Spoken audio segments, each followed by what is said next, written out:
New York City, what's going on? Is nwosparrow, the new voice of NYC for Medium.com, and I am here at Plains, back outside again for Plains Day, and today is a very special edition because Ramell Frederick, best known as Cheeks from Tattoo Cloth, is here.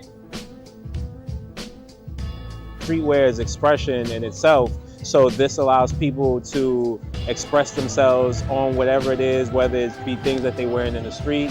I've done tuxedos, I've done regular button-ups, so it doesn't just have to be for streetwear, it's just about expression regardless. I want them to leave knowing the fact that these hands created something for them on the spot. He is taking his 100-year-old Chainstitch machine and he is doing craftsmanship. This is no hype, this is no barcodes, you don't have to go online to get any of this. You have to be in the moment. You have to be live in the moment to get an exclusive piece from Tattoo Cloth. If you see over here, he's doing a hat right now. If you look over here.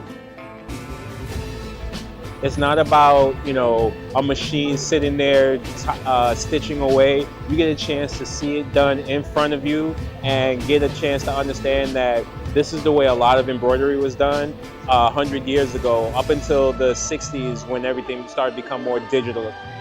Trying to do it in a small enough time span, because I don't want people just standing around or whatnot. Other than that, just making sure the thread doesn't pop, or making sure that I line up a name like it's lined perfectly. The baseline is what they call it. Other than that, it's pretty simple.